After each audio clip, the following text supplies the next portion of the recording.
شەڕی رووسیا و ئۆکرانیا بەردەوامە کۆتاییشی نایەوە بە ئاسانی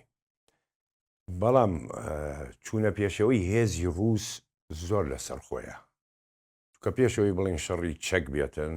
شەڕی زەوی بێتن کە تۆ زەوی داگیر بکەی شەڕی ئیکۆنۆمیشە لە هەمان کاتە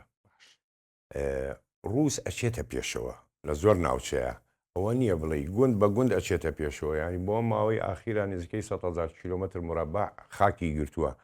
120 خاکی ئۆکرانیای گرتووە ئێستاکە ئەگەر بچیتە ناوچەی خارکێفەوە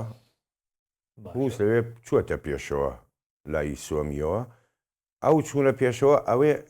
لە ناو لۆگانسیک و دۆنسک نییە نە زەڤەرۆژیا و نەخێرسۆن تەنها ئەوێ پاڵ بەهێزەکان بنێتن بۆ ئەوی شوێنێکی ئارام دابنێ لە بێن نیوان سوورینی خۆی و ئۆکرانیا بەڵام لە لۆگانسیک و دۆنسیک و زەڤەرۆژیا و خێرسۆن نەخێر لە زەڤەرۆژیا چووەتە پێشەوە گوندی گرتووە بەڵام ئەو بڵین لە هەرێمەی ئەو ١٤ کە ماوە لە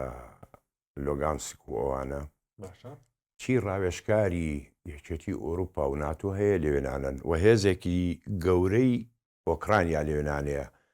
ئەوە ئاخر خەتی بەرگریە ڕووس لەم 3 ساڵنی و وەرە 4 ساڵ شەڕە ڕوە ئازانیە ئەگەر هێڕشی بردە سەر ئەو ١٤ کە ماوە لەو هەرێمە زەرەری و خەسارەتی و خەرجی بەقە 3 ساڵ بێتن لە هەردوو لا بەڵام ئەگەر ئۆکرانیا لەوێ ڕووخا ئەوە ڕێکرایەوە بۆ کیف بۆ پایتەخت ڕاشمەکە ئەوروپا و ئەمریکا بهێڵێ ئەو ناوچەیە بە پەرسەندنەکانی ئەو شەڕەیە